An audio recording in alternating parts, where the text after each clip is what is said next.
If your blood runs orange and blue, this is the pod for you. You're listening to Orange and Blue Bloods, hosted by EJ Stewart and Tommy Beer. Let's get to it, New York. Maybe they just wanted it more. Oh my goodness. All right. EJ Stewart, Tommy Beer, Orange and Blue Bloods, New York Knicks podcast, Audacy WFAN original. You know where you can find us. You can find us on all the download streaming services. You can catch us on YouTube, WFAN, Audacy Sports. But I come into this podcast, Tommy, really annoyed. By the way, on those streaming services, make sure you hit the auto download feature. So you can get us every time we drop. We drop 3 times a week, and we're coming up on what may be the last episode of the actual season of Orange and Blue Bloods, because the Knicks are now down 3-1 in this series to the Miami Heat, losing Game 3. So Tommy again joins me as always. Tommy, I mean, what do you have to say after that performance we had just last night? The Knicks aren't only down 3-1; they are down bad, as the kids might say, and you know, it starts with frustratingly a lack of heart. You know, if you're a Knicks fan, you don't mind losing if close game, 3-pointers don't drop, bounce the ball the wrong way. But when your quote unquote all-star doesn't show up, doesn't compete defensively, and we'll get into all the other stuff, the adjustments and the good and the bad. But to me, this was a kind of from the start about a lack of effort, and the Knicks again have a small margin for error, and they didn't compete enough. The things that got them, through the 82-game regular season and into the through the first round impressively, and got them to a second-round matchup with Miami, are the things that they are falling behind on, and getting outworked and out-hustled, all the things that they had relied upon to get to this point. But a very disappointing, discouraging loss from the Knicks. Let's discuss it, shall we? Let's do it. So again, this is Orange and Blue Bloods New York Knicks podcast, WFAN, Audacy original. You can get it wherever you get your podcasts, including the free Audacy app. Hit that auto download feature so you can get these episodes every time we drop. Also, check us out on YouTube, the WFAN channel, and the Audacy Sports channel. So the Knicks are on the brink of elimination after dropping Game 4 to the Miami Heat 109-101. He led most of the way, but the Knicks were able to keep the game close thanks to a much better shooting night in Game 4. Knicks shot 48% from the field, led by a 32-point performance from their point guard, Jalen Brunson.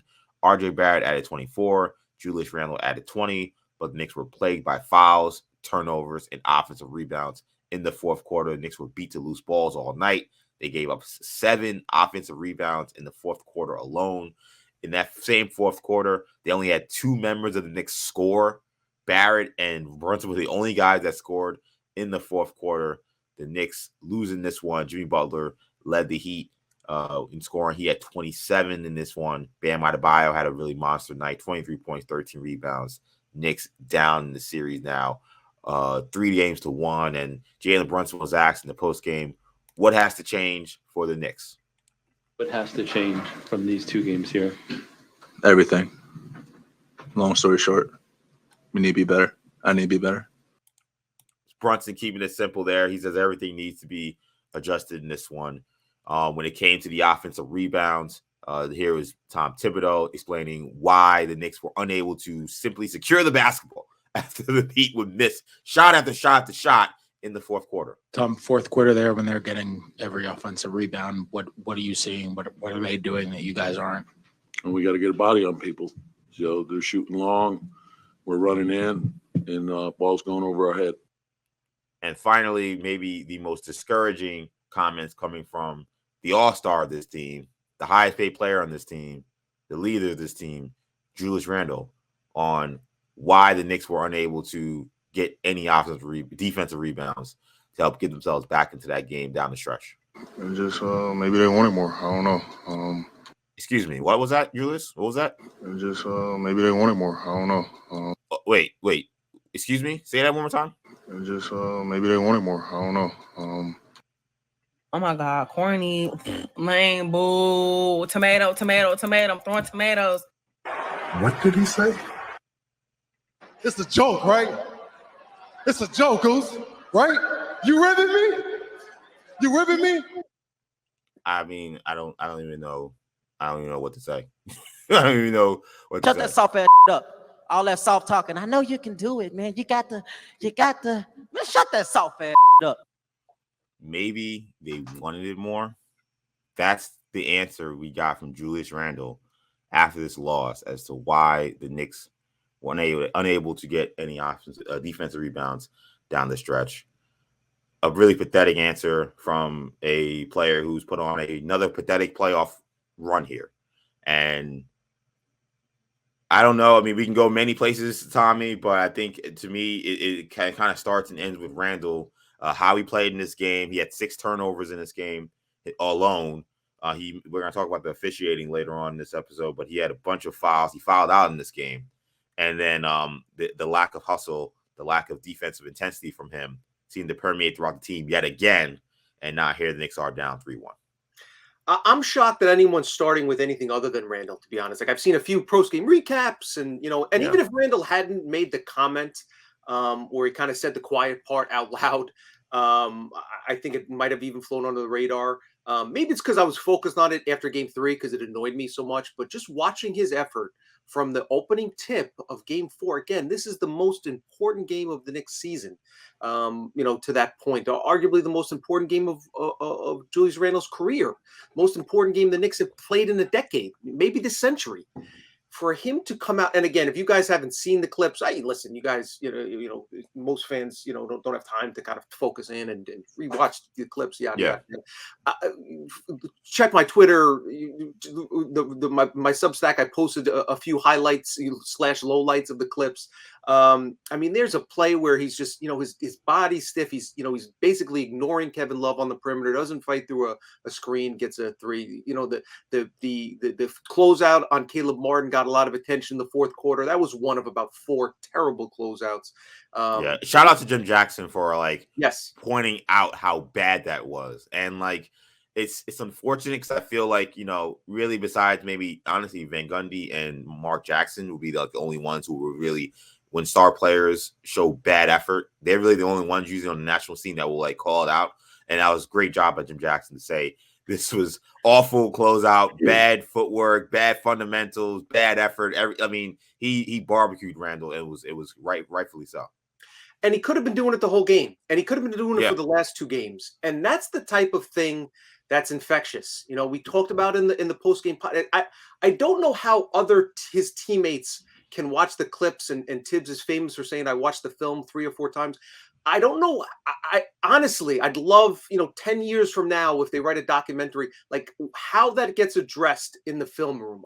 I'm going to, because either you ignore it and you don't show the film, or you have to talk about it. So I don't know how that balance is worked out. But again, the Knicks, as I talked about right at the beginning, the Knicks' margin for error is small. The things that have kind of their secret sauce, we'll control the glass. We won't turn the ball over. And those are, and we're going to outwork you. We're going to out-hustle you. We may not be the most talented team. We don't have a Giannis. We don't have a playoff Jimmy. We don't have a prime LeBron, but, we don't have a Steph Curry to shoot the lights out. But we got a collection of guys that band together. And, collectively, as a whole, we're better than your collective, even though you may have 1 or 2 stars that are better than our best players, et cetera. And those are the things that have carried the Knicks over the marathon 82-game season.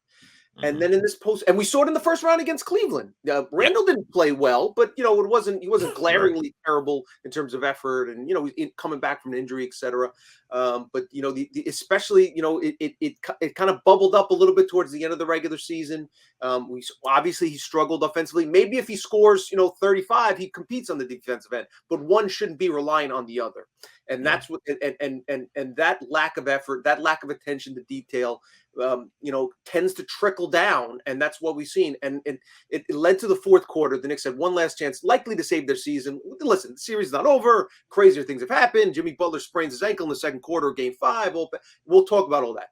It seemed like the Knicks had one last chance to kind of put their foot in the ground and say, okay, this is, we're a proud team. We're not going to go out. If we're going to go out, we're going to go out fighting in the second half. They made a bunch of shots in the third quarter, 10 of 11 from 2-point territory, shot 77% from the field. But Miami, went shot for shot with them. fourth quarter, 5, 7, 6-point game right around there. In that fourth quarter, the Knicks gave up 7 offensive rebounds. Yep. Kyle Lowry had 2 offensive rebounds. Caleb Martin had 3 offensive rebounds. In that fourth quarter, Kyle Lowry had more total rebounds, 4, than Julius Randle and Mitchell Robinson combined for 3. We've knocked Julius Randle. Mitchell Robinson also deserves to get knocked for his. Yeah, Mitch was terrible last night. Terrible.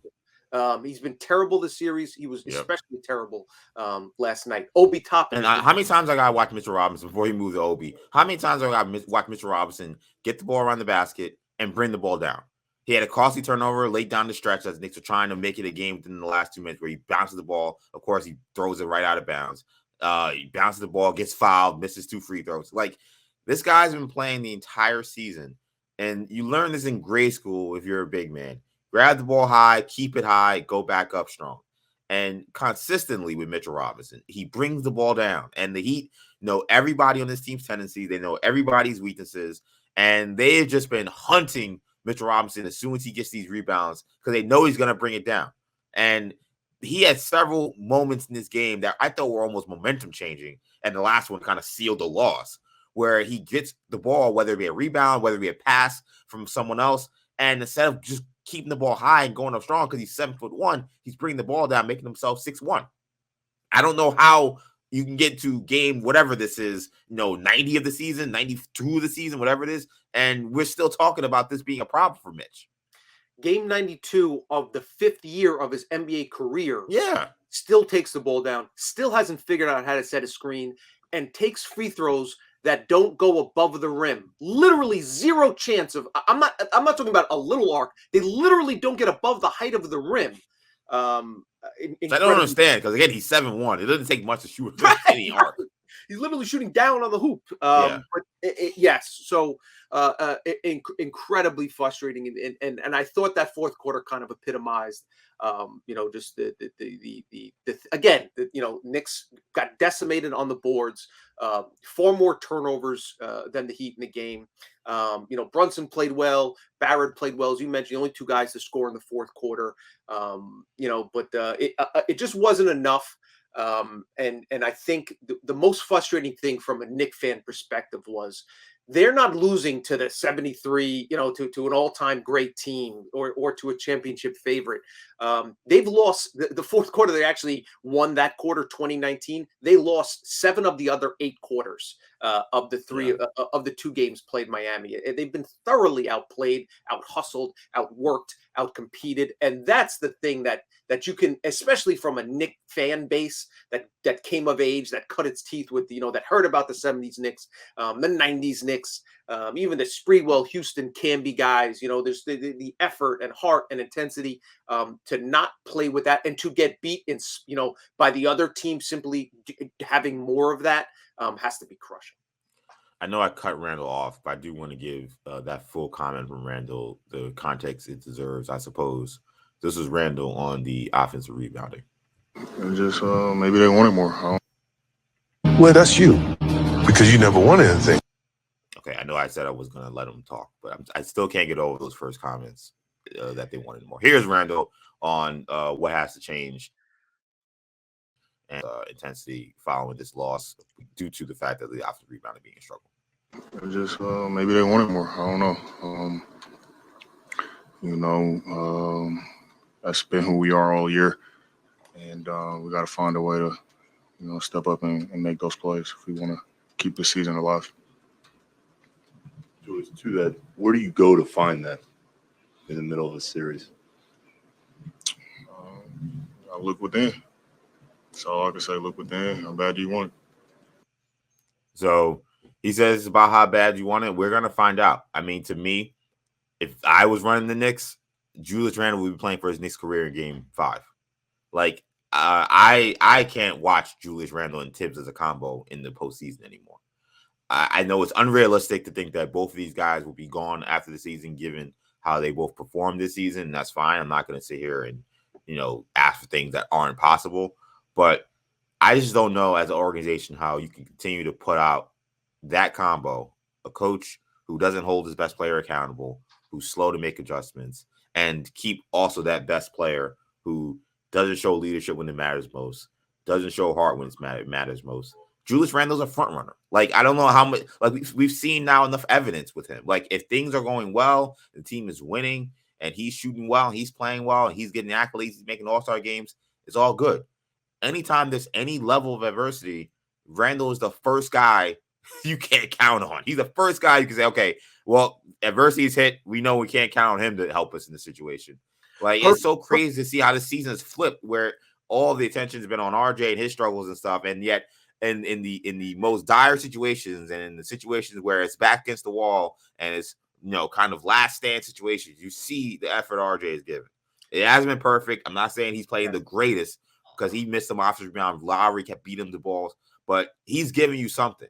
And the fact that you're getting nothing from Julius Randle, the fact that I look at this and say, well, at least he shot 8 for 13, even though it's a game where he had 6 turnovers and 6 fouls, and say that's a good game from Julius Randle. This is a guy who's an all-star, all-NBA player. You cannot win with this guy. You can't win.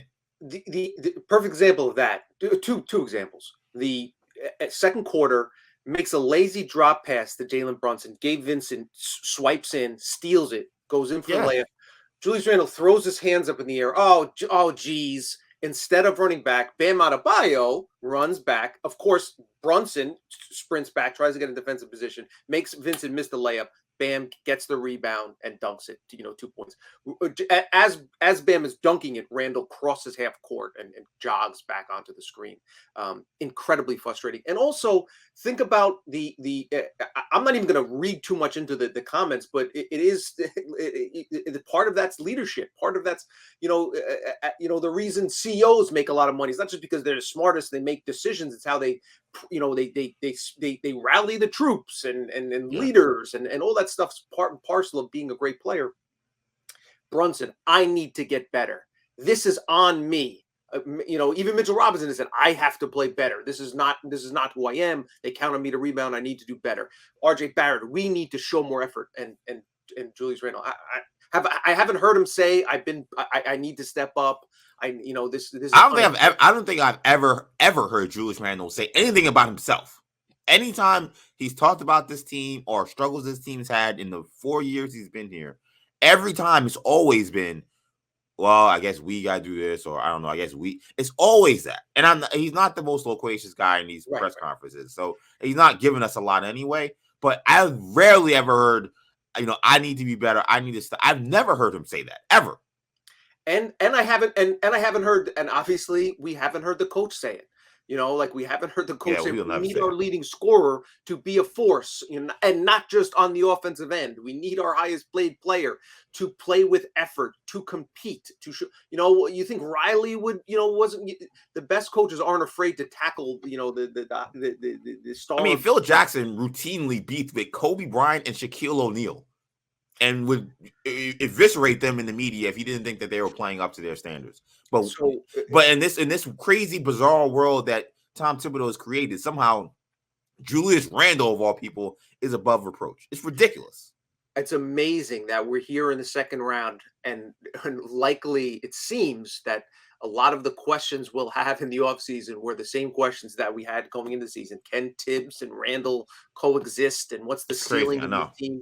And it is wild that the fact that we've circled all the way back here. But in some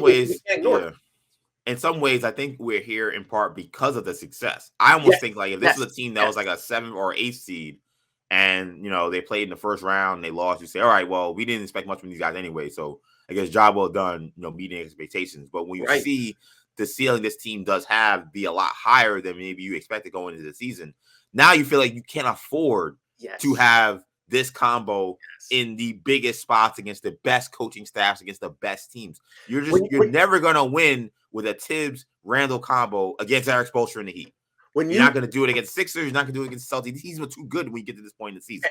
And we likely wouldn't have gotten here if they found Jalen Brunson. Like, they landed in their lap. They finally those guys had almost nothing to do with them getting here. Yep. Like, Randle didn't, definitely. I mean, you want to give Tibbs some credit. He outcoached bigger staff, but Randle had nothing to do with why the Knicks got to the second round of the playoffs. But So he's also an important piece for the regular season. That's what really complicates things. Like, can you bring in another player that can kind of be the alpha? Like, in other words, if you had a Jimmy Butler, then maybe Randle would be content to kind of fade into the background and let somebody else take center stage when the lights get bright. And then you have a guy who can play the 82 games. That's the conversation we're gonna that's the conversation we're gonna have for the next few months. And but the concerning thing about it though, Tommy, is again, like I said in the last episode we did, like so much of this burden and this pressure and these responsibilities were supposed to be taken off of his shoulders as soon as Brunson arrived in New York. So much of this was as tough, as bad as Julius Randle was the year before in the playoffs 2 years prior. If you get a real point guard in there, he doesn't have to focus on being so much of the leader, so much of the floor, distributor. Like a lot of that will go away. He can just focus on scoring, focus on things that he's good at, and all will be good. And yet here we are still questioning his effort, questioning whether he wants it, questioning whether he's a leader. And that's the thing, EJ, because they don't need him to score 25 points a game. The Knicks could win this series with him scoring 18, but just showing some effort defensively. Like Kevin Love should not be having as big an impact in this series as he had. Kevin Love could beat Randle. Kevin Love can't move. He can't move. So those are the type of things that, again, if they have some other pieces in place. So if Randle just did his part and accepted his role as a if he just, and he has the physical tools to do it. That's the other frustrating thing. You see his physicality, and when he wants to get after guys defensively and rebound and really make an effort, he can make an impact, but he just picks and chooses the times to do it. And maybe he's struggling something. Now we got to go through all the stuff. Is he struggling with something emotionally? And I want to be. And I got to be honest, like Tommy, like I don't care. Like I care about him as a human being. If he's struggling with something, I don't care in regards to what it means for the Knicks, whether he's struggling with something. If he's struggling with something, I hope to God that he gets the help he needs and gets the support he needs.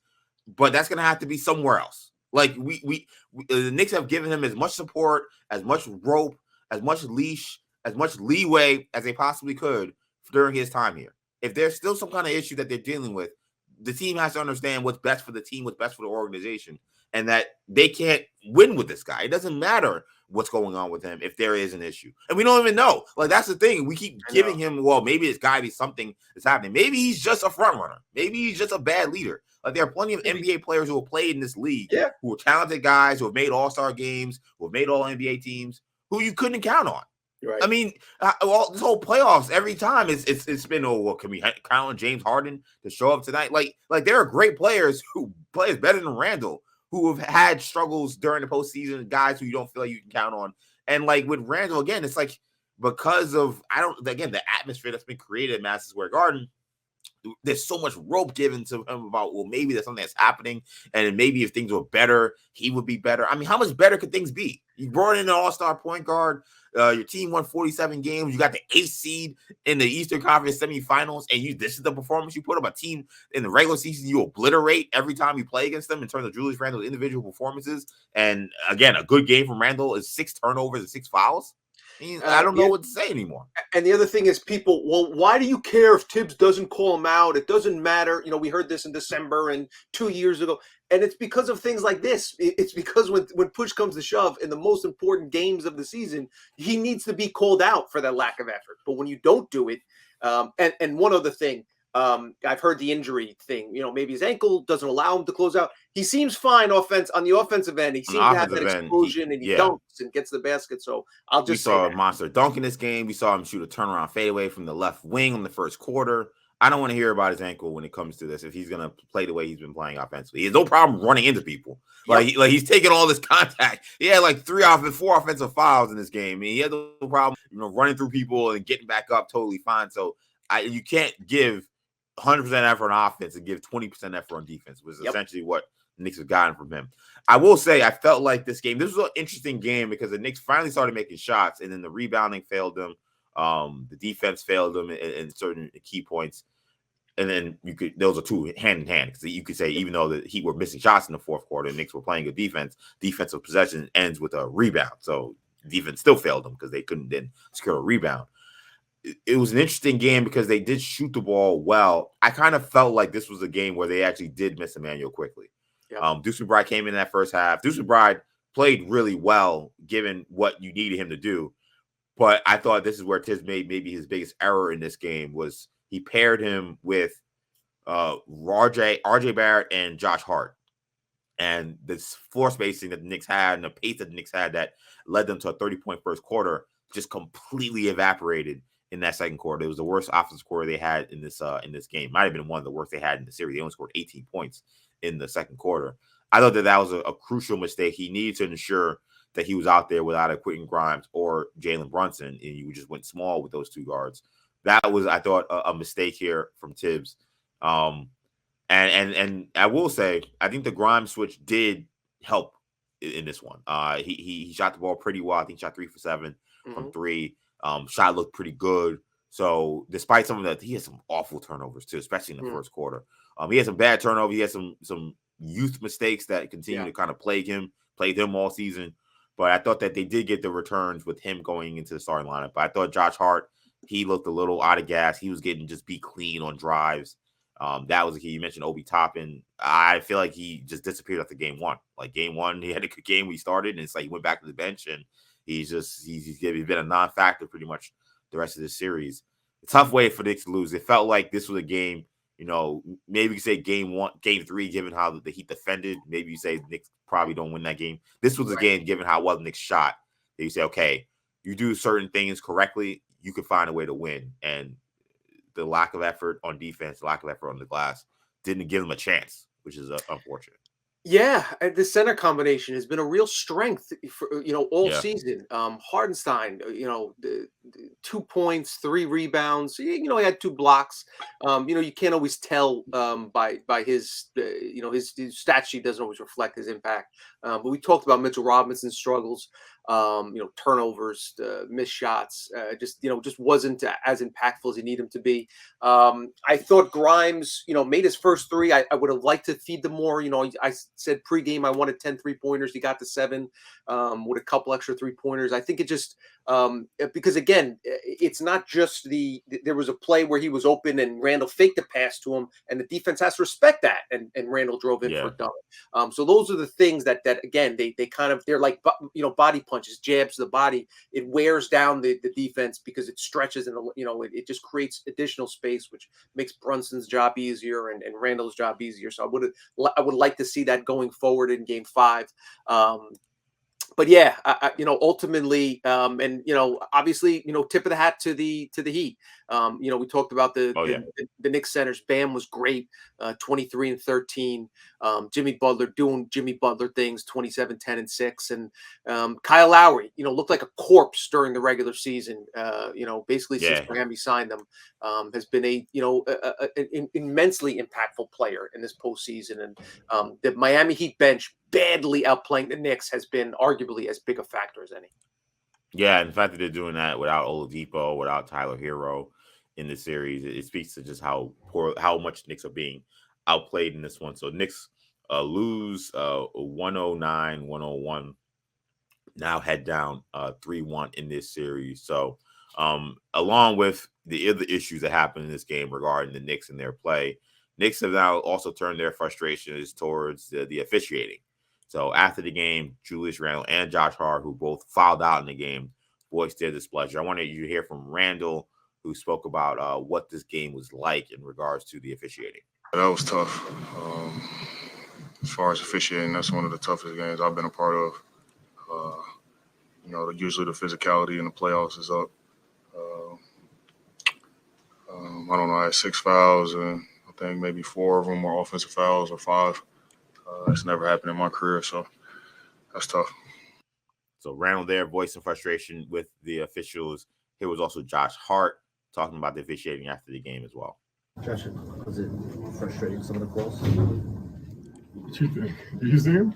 Yeah. You saw him, right? You're outplaying. I'm asking what you thought. I'm not going to see from my reaction. I mean, I get told about a foul. I think it was my Kyle Lowry foul. I'm trying to just get out the way, and he just. And when he hit you with that one? The offensive foul. And Drew went and laid it up, and then I told one of the refs, I'm like, Bam did the same thing. Jimmy layup. Actually, I'm just trying to get out the way. Jimmy has a wide open layup. Mitch tries to go contend it. Bam just grabs him. And then you're gonna tell me, I'll tell you that. And I don't disagree with what you're saying. I don't understand if you don't disagree with it, then it's two different outcomes. I don't understand. So Josh Hart there talking about one of the key offensive fouls Knicks had down the stretch where Randle got an open dunk. But Josh Hart was called for a clear out around the basket where Kyle Lowry essentially took a charge. So free throw disparity actually was not much of a factor in this one. The Heat shot 24 free throws, Knicks shot 22. I will say this, though. I mean, the officiating is awful in this series. And I thought this was probably the worst officiated game. And starting with Kyle Lowry. Now, again, credit where credit is due. As you said, Kyle Lowry is playing great basketball in terms of his actual play. But then there's other things that aren't basketball that he's also getting credit for from the referees that I think has gotten out of control. Like, this guy just throws himself on the floor, and the refs are looking to call fouls. I mean, he takes contact, and they're looking to call fouls. There's a play where he drives in, and he hooks Josh Hart's arm on a drive, and they call a foul on Josh Hart. Josh Hart mentions that play where, I mean, Kyle Lowry is just in the way. He's in the way, and as Josh Hart is trying to, again, get out of the way of Julius Randle driving, he gets in his way and falls down, and the refs are looking to call a foul. The last few possessions, he elbows Josh Hart in the face, and Josh Hart gets called for a foul that ends up being his sixth foul, and he's fouled out. And don't even get me started on the moving screens that they actually finally started to call. I almost wonder if the Knicks maybe during the week or during in the day games said something, hey, like they're moving on a lot of these screens. They actually called a few, which I was shocked by, but that's been a whole issue in this series. I don't want to say that the Knicks are losing because of the officials, because that's not true. But the officials are not doing their job. And I think one of the things that I hate about the online discourse, a lot of this stuff, is that if you say one thing is happening, it means that you're discrediting other things. Like I talk about the fact that Tibbs not making adjustments. I got someone tweeting me, well, the players aren't making shots. Yeah, duh. Anybody watching basketball, anybody watching the games can tell that players aren't making shots. That doesn't mean that something else isn't happening. So we can talk about yesterday, and people talk about the officials say, well, the Knicks didn't get a rebound. Duh. Anybody watching the game can see the Knicks didn't get a rebound. But that doesn't also mean that people that the officials aren't also calling a terrible game. It doesn't negate one thing or the other. So that whole discourse has been driving me insane in this series. But yeah, the Knicks, that officiating last night was bad. I thought the last charge on Randle, I didn't like. Strus is moving up into Randle as Randle is driving to the basket. That's a play that I feel like the Heat have been called for blocks pretty much the entire series. And when the Heat do it, they get called for a charge. I don't know. I don't know. How have you felt about the officiating in this game and in this series? Did you feel like it was a factor last night? I thought the officiating was poor. I thought there was some missed calls. But I also feel like my general sense is these things tend to even out. You know, I thought probably the most egregious call in this series was the 3-pointer that hit the rim. Yeah, hit the rim. That the Knicks benefited from. That same play, 5 minutes left, second quarter, the continuation 3-pointer from Brunson on the Hartenstein, bam, fighting through the screen, the 4-point play. You know, so that was a big play. Knicks got the benefit of the challenge from Tibbs, which I didn't expect to get overturned. What was that about? I still don't have a great explanation for that. I guess they were saying that because the shot was I don't understand, because they were saying, well, the shot was released, and therefore, like, the offhand is not part of the.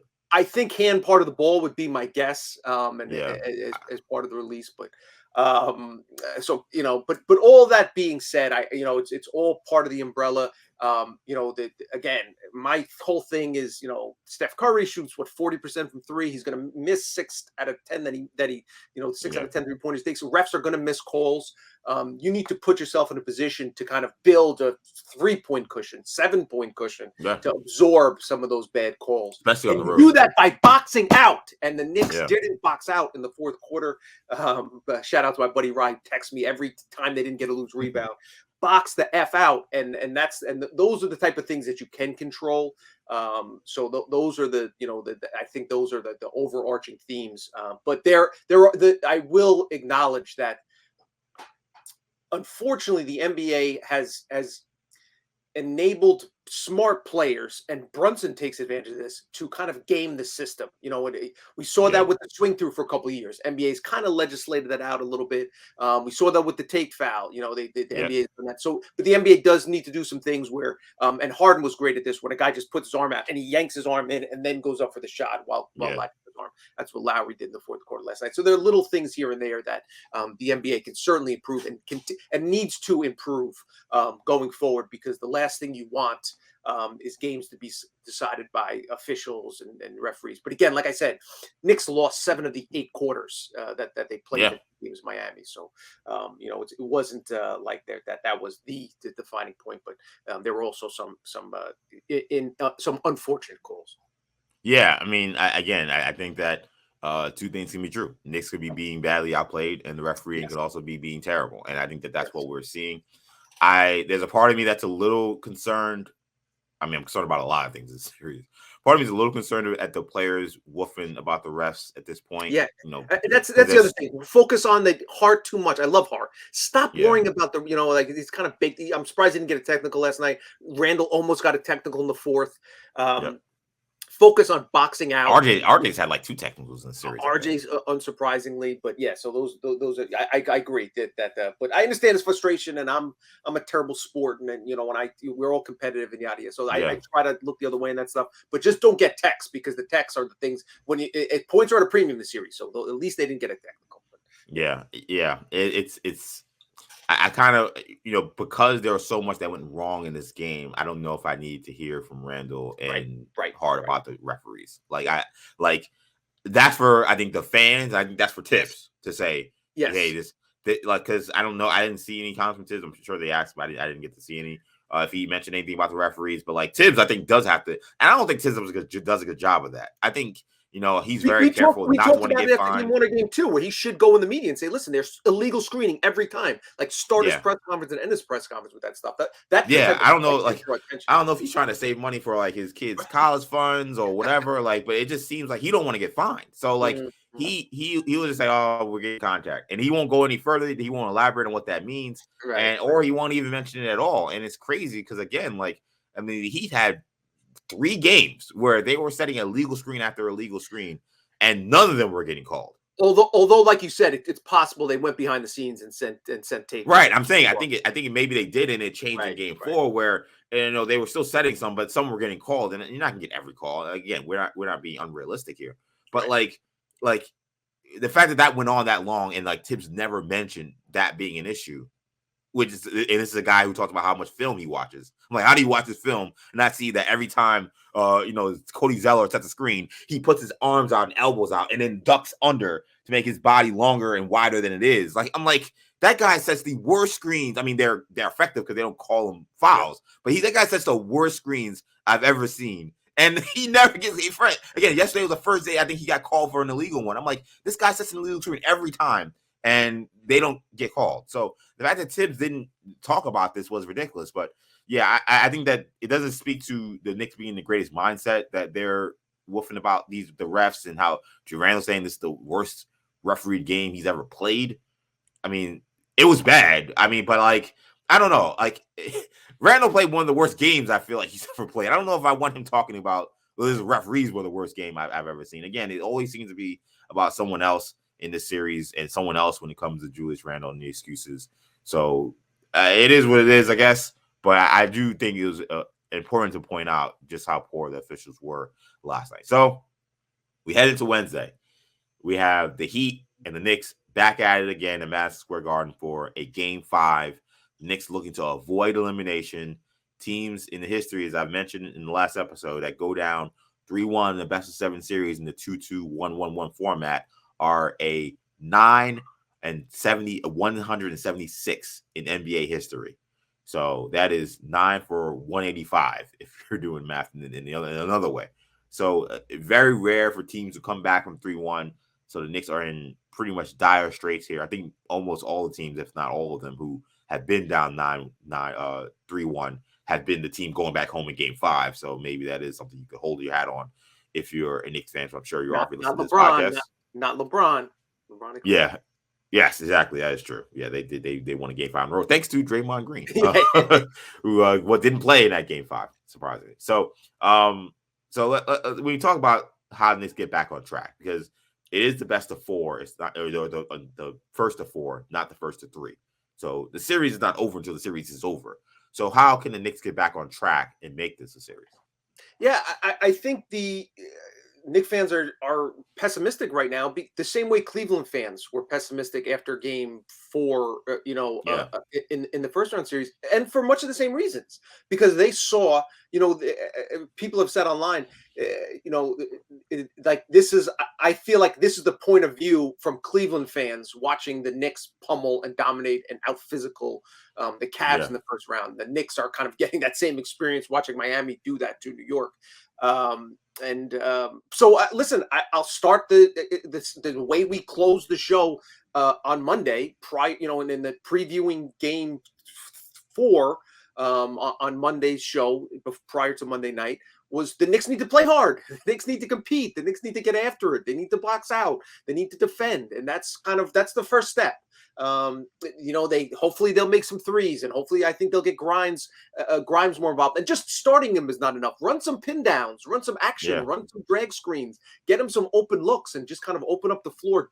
Just get out of your comfort zone a little bit. It's clear that what you've tried hasn't worked, so let's experiment with some other stuff.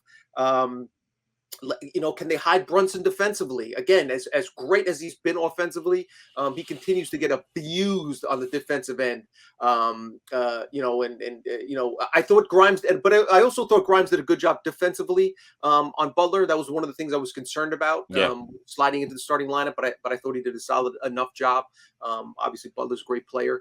But again, there's adjustments, and there's making free throws, and there's boxing out on. But there's the overall energy level has to be matched. And I'll say this: it will be high at the Garden. Somebody, on one of my group threads just said like prices are down 50%. Maybe some real fans get in the building. Some fans that couldn't afford the first few home games, can maybe get in the building. There'll be a lot of energy and spark.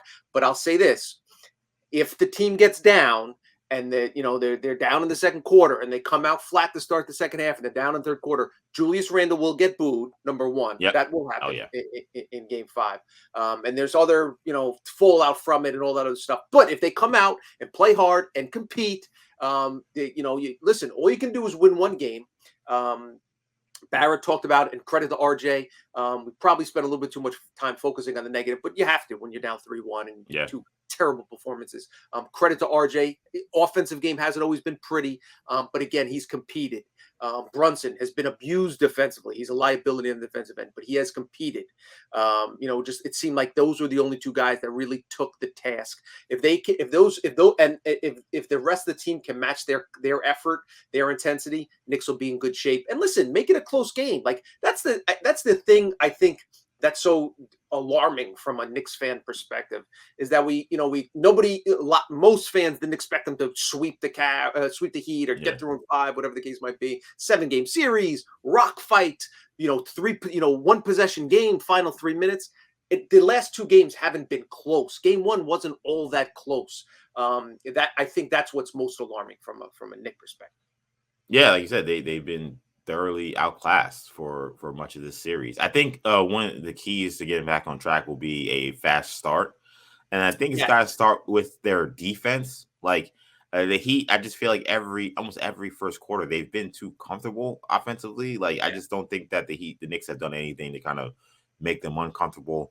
I think that the Knicks are one of those teams defensively where you don't see many big adjustments in terms of how they're going to play their coverages. So I think it leads to a team feeling like they know what they have to do in order to beat the Knicks. Like it's not going to be like, they're playing zone now, so we got to do this. Or they're doubling this guy. So I think the Knicks are going to play how they play.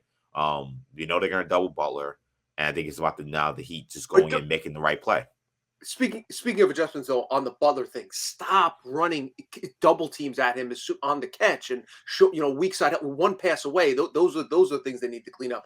But they gotta live with live with Butler having a 40 piece. Like I really think that's the case at this point. Like you can't, because these other guys, I don't care what they shot in the regular season, they're shooting too well now. Like they're shooting the 3 ball too well, so you can't live with going to a scramble drill and them swinging the ball. First of all, they're moving the ball too well too. Yep. So even when the Knicks do rotate pretty well, they're still finding the open guy.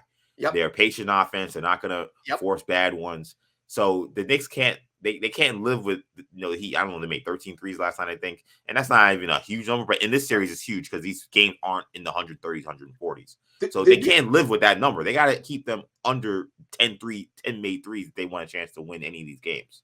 In the games in the Cleveland series, in the games that Mitchell exploded, the Knicks won those contests. Game 1, right, when I for 38, and but yeah, I think your really good point is the start, because this, I think that is, first quarter is always important in playoff games, any game.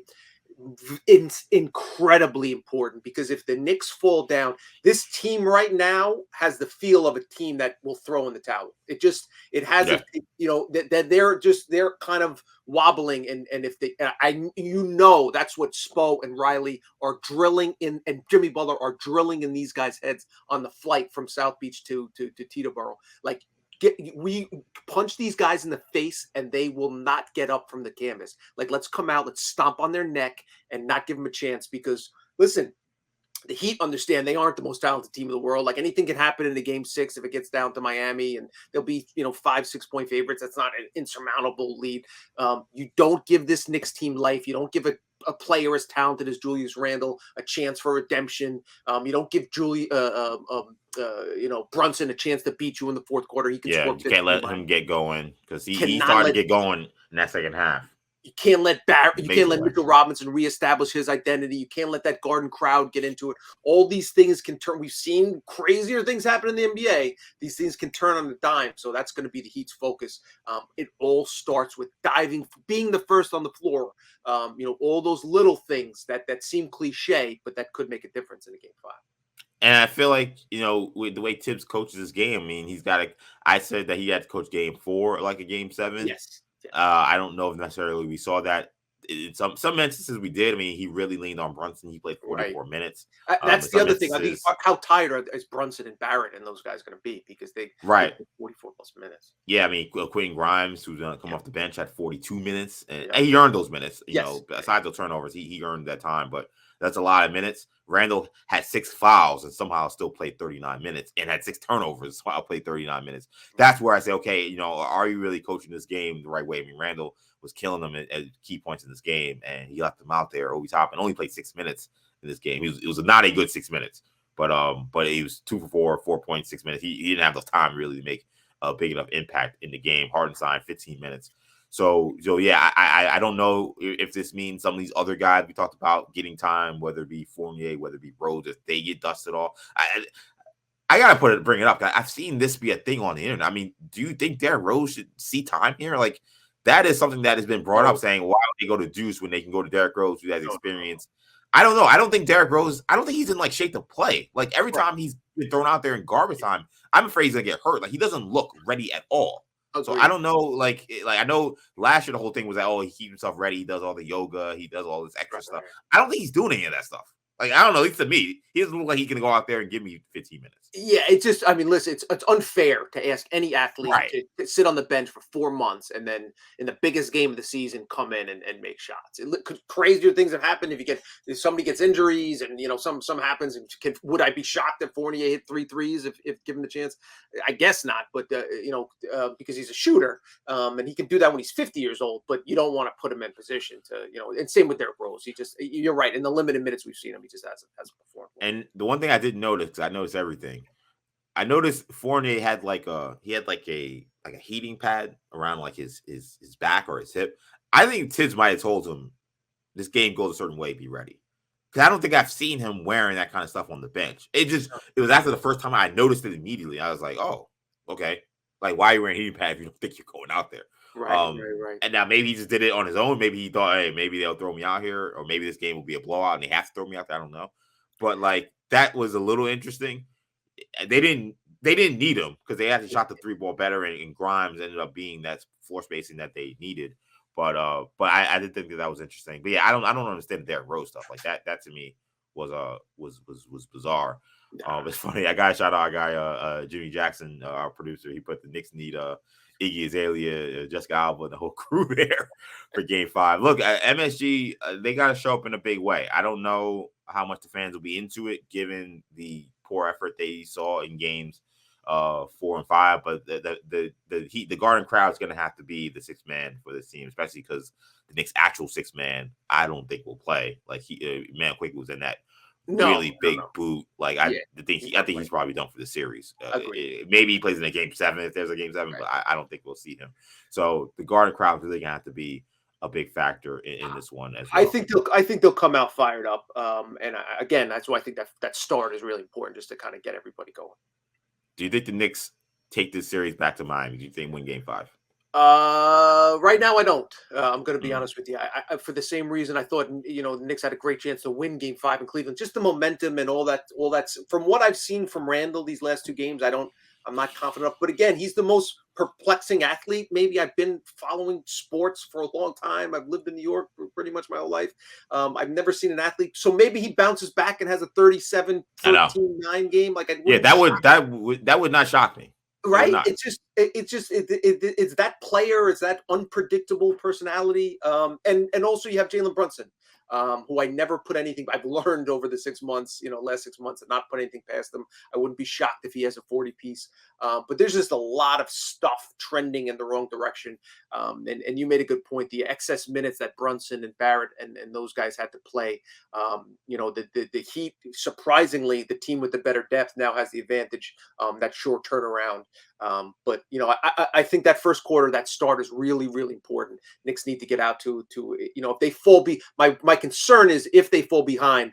They've been great and a resilient group all season. I don't know if they have how much gas they have left in the tank to fight out from another hole. I don't know if they have that want to right now. Yeah, I mean, because of that depth you're talking about, I mean, Butler played 42 minutes, Bam had 38. Everyone else was, pretty reasonable. Strus at 37, but like a lot of guys in the 20s. And the Knicks, you got two guys on the bench, Obi Toppin and McBride playing, a combined 10 minutes. That can't happen. Like I don't like that can't happen. Knicks can't afford to have those guys give you. The problem is Obi didn't earn extra minutes. That is true. Right. He's got to play better. I mean, he with lost the Duncan Robinson. Played, Obi still didn't earn it.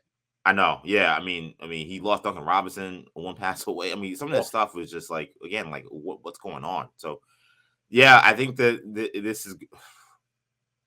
I'm gonna say the Knicks win this game only because I think a lot of this honestly will be on the Heat. I think that's how I feel about the series at this point. The Heat now, they make all the rules. They kind of dictate the terms of the series. Right. I think if the Heat come out with the focus they had in games 3, games 4, I don't think the Knicks win at all.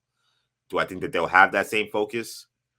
They've played 4 really, not necessarily perfect games at all, but they've been really in tune with the playoff intensity, everything it takes to win a playoff game in terms of the want they've had. Do I think they play that way 5 times in a row? I'm gonna say no. I don't know if they've played really well down the stretch. They're due for a bad game, so I think for that reason, I'll say the Knicks get one. But if there's any team that can keep that level of intensity with the Heat culture, what they've created, it is this Eric Spoelstra and Pat Riley led team. I was shocked that they went into Milwaukee and won Game 5. That's That shocked everybody. I'll say that. So that and I think that series really increased their confidence to a great deal. I think that like when you beat the Bucks, a team that was a favorite to win the championship, you beat them in 5 games, you go on the road and win.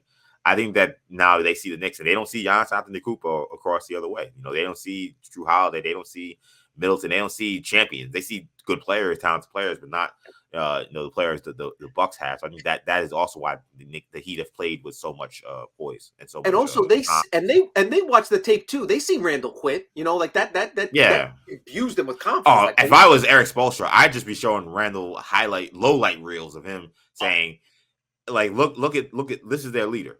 This is how he's playing, and that only ratchets up their intensity and their focus to say, okay, if we got him, we'll get the other guys soon. 100%. Just play that clip of Randle saying they wanted more than us on the plane, constantly just drill into the heads like that. That just gives you so much to think that we've taken this guy's soul. Really has got to make you feel confident. And last thing on that Randle thing, because that was one point I wanted to bring up too, regarding the energy we've seen, the lack of energy lack density. Like, there's not one player on the Miami Heat who looks like how Randle looks defensively. Like that's also what's so jarring about this series. Yes. Like, not every Knick is giving the greatest effort, but none probably as bad as Randle. And if you look at the Miami Heat roster, every guy that's getting even, Highsmith playing 6 minutes, none of them look like that. None of them are just laggy-gagging around. None of them are just floating around. Like, every guy that's out there is giving maximum effort for however many minutes they play. And again, the so much of the excuses and so much of the apologizing for Randle's issues that has happened with this team, that just cannot continue. And I don't know what's going to happen this offseason. I don't know if the offseason will even continue, because this is a series, this is sports. We don't know what's going to happen. But I know that what we saw from Randle can't continue. And it's either going to have to be him find a way to turn this around and put on a really solid effort here for however long the series lasts, or there's going to have to be changes. It's that simple. We'll talk about that when the time comes. Hopefully, we'll have a game 6 to discuss next time we chat, EJ. I'm hoping so as well. That's a good place to leave it here. So that's going to do it for this edition of Orange and Blue Bloods, a New York Knicks podcast, Audacy WFAN original podcast. You can get wherever you get your podcasts, including the free Audacy app. Make sure you get the auto download feature on your streaming service to get these episodes every time we drop. Also, be sure to check us out on YouTube. You can catch us on the Audacy Sports channel and the WFAN channel as well. Tommy, let the people know they can find you. At Tommy Beer on Twitter. You can find me on Twitter, EJ_Stewart, Action EJ on Instagram and TikTok. Thank you guys again so much for checking us out. For Tommy, I'm EJ. Take it easy, guys. Peace. Thanks for watching. If you enjoyed this video, please don't forget to give it a thumbs up and subscribe to our channel for more content like this. If you want to see more of our videos, be sure to check out our playlist and let us know what you think in the comments below. Also, don't forget to follow us on social media to stay up to date on our latest podcast ventures. Links will be in the descriptions. And as always, thanks for watching, and we will see you in our next video.